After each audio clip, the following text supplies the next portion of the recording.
Have you ever felt like someone was watching you? Like eyes were on you, even when you were at home, in your own backyard, where you're supposed to feel safe? That's the exact nightmare I lived through, and it all started with a faint buzzing sound over my head. At first, I thought I was imagining it. I was sitting on my back porch one evening, sipping coffee, when I heard it, a high-pitched hum, like a swarm of bees. I looked up, and there it was, a drone, hovering above my backyard. Its little red lights blinked like eyes staring down at me. At first, I laughed it off. Probably some neighborhood kid messing around. Right. But when it happened again the next night and, then again, a few days later, the laughter stopped. This wasn't random. Someone was deliberately flying a drone over my house, watching me. And it wasn't just once in a while. Soon, the drones started showing up almost every evening. Sometimes during the day, too. Always hovering, always circling, sometimes even lowering, just enough that I could see the camera mounted on its front. It felt creepy, invasive, and personal. The final straw came one weekend when my family and I were having a barbecue in the backyard. We were laughing, grilling burgers, kids running around with sparklers, and, right in the middle of it, that same drone appeared, hovering, recording, intruding on what was supposed to be our private time. That's when my wife snapped.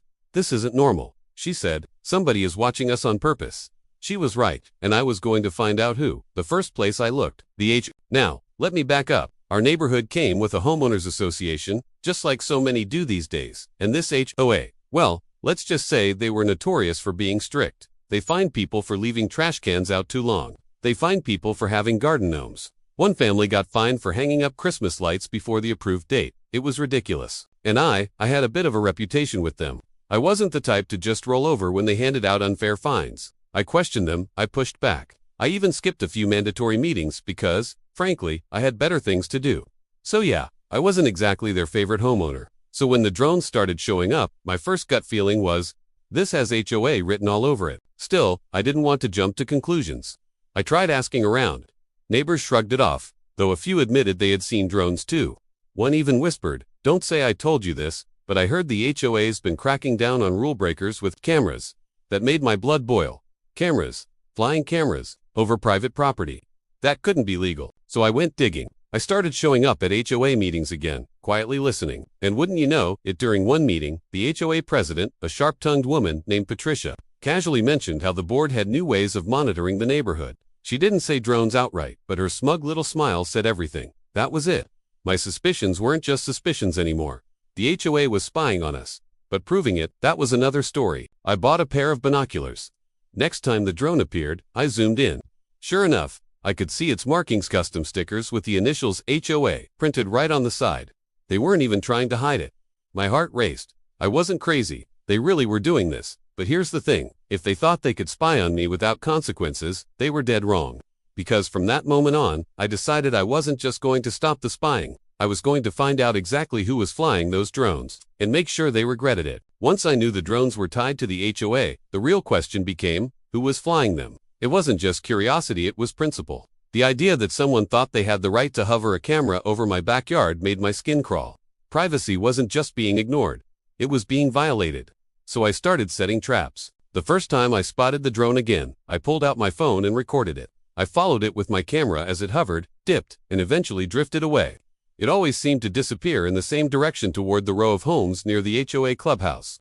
That was my first clue. The next night, I waited. Same buzzing, same hovering, same slow drift back toward the clubhouse. This time, I grabbed my car keys and followed it. Keeping a drone in sight at night is tough, but I managed to trail it far enough to see it land right on the back patio of none other than Patricia, the HOA president herself. I wasn't shocked. I was furious, but not shocked. The next day, I confronted her in broad daylight. "Patricia," I said, standing on her porch, "I know about the drones." She blinked, playing dumb. "What drones?" "The ones flying over my house every night," I shot back. "The ones landing in your backyard." Her lips curled into a smirk. "We're just ensuring that everyone follows the rules. If you have nothing to hide, you shouldn't be worried." That line, "if you have nothing to hide," nearly made me lose it.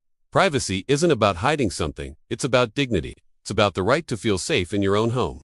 I told her straight up, if I see that drone over my house again, I'll report it to the police. She laughed in my face. "Go ahead. The HOA has full authority to enforce community bylaws. You'll only embarrass yourself." And just like that, she shut the door in my face. At that moment, I realized I wasn't dealing with a misunderstanding. I was dealing with someone drunk on power, convinced she was untouchable. So I decided to get proof, Real proof. I borrowed a high-resolution camera from a friend and set it up on a tripod in my backyard. The next time the drone appeared, I zoomed in and captured everything. The markings, the movements, even the flight path back toward Patricia's house. Frame by frame, it was undeniable, but I didn't stop there. I installed a cheap drone tracking app on my phone. Every time that drone appeared, I logged its frequency and path. Within a week, I had a full record of its activity, all leading back to the same spot, Patricia's property. Armed with video evidence and tracking data, I brought my findings to the next HOA meeting. The room was packed. As usual, Patricia sat at the head of the table, smug as ever. When it was my turn to speak, I walked to the front with a flash drive in hand. "I'd like to show the community something," I said.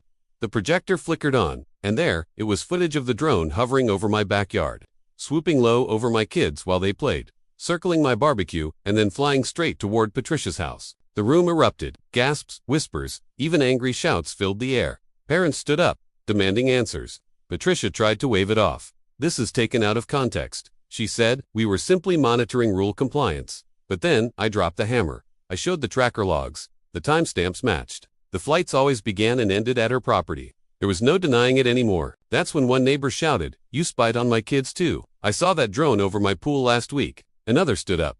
"So that's why you find me for leaving my trash cans out too. We're watching me with a drone." The meeting spiraled into chaos.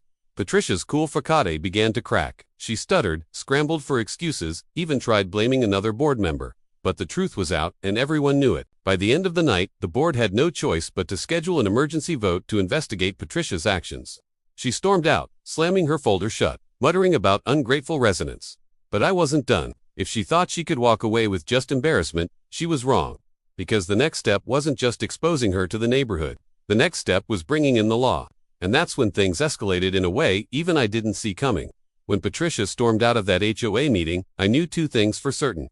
She wasn't going to back down quietly. If I wanted real justice, I'd need more than angry neighbors. I'd need the law on my side. So the very next morning, I drove to the local police station with all the evidence I had. The videos, the drone tracking logs, even a list of dates and times when the drone had invaded our yard. The officer who listened to me leaned back in his chair and sighed. "You're telling me your HOA president has been flying drones over private property?" "Yes," I said firmly, "and recording us without permission." That's when he explained something I didn't fully realize before. In our state, it was actually illegal to use drones to surveil private property without consent. In fact, the law treated it almost the same as trespassing. That meant Patricia wasn't just being nosy, she was breaking the law. The officer promised to look into it. And true to his word, within a week, there was a warrant for Patricia's drone. I'll never forget the sight of the police walking up to her front porch, asking for the device. Neighbors peeked out from behind curtains as she stood there, red-faced, trying to argue, insisting it was all a misunderstanding. But when they confiscated the drone and pulled up its flight history, everything matched my evidence perfectly. Patricia was officially charged with unlawful surveillance and invasion of privacy. Word spread through the neighborhood like wildfire. For years, Patricia had ruled the HOA with an iron fist, handing out fines, humiliating families, treating everyone like children. And now, she was the one caught breaking the rules. But the fallout didn't stop with her. The HOA board held an emergency vote. Parents stood up, voices shaking with anger, demanding answers. "How could you let this happen? Did you all know she was spying on us? What kind of association uses drones on its own residents?" Half the board tried to distance themselves from Patricia, claiming they had no idea. The other half resigned outright, not wanting to be associated with the scandal. Within a month, the HOA was in shambles. Fines stopped being issued. Rules stopped being enforced. The very structure Patricia had built her power on collapsed under the weight of her own arrogance. But Patricia, she faced more than just public shame, because several neighbors, including myself, filed a civil lawsuit against her for invasion of privacy. The court case dragged on for months, but the outcome was inevitable. With the drone logs, videos, and police reports stacked against her, she didn't stand a chance. She ended up settling, paying thousands in damages to the very people she once lorded over. And the best part, the HOA was forced to hold new elections. Guess who nobody wanted back in charge? Patricia. She lost her presidency, her influence, and her ability to bully the neighborhood ever again. Life after that felt different. The drones stopped, obviously, but so did the constant feeling of being under a microscope. People planted gardens again. Kids played in their yards without parents, nervously looking up at the sky. For the first time in years, the neighborhood felt like a neighborhood, not a prison camp. As for Patricia, I heard she eventually moved away, too embarrassed to face the community she had once controlled. Some said she relocated to another city. Others whispered she tried to join another HOA, but was quickly rejected once her reputation followed her. For me, the lesson was simple. Power unchecked always leads to abuse. And when people in positions like Patricia think they're untouchable, that's exactly when they need to be reminded they're not. So, if you ever hear that faint buzzing sound above your head, don't ignore it. Look up, because sometimes, it's not just a toy, it's a reminder that someone, somewhere, thinks your privacy doesn't matter.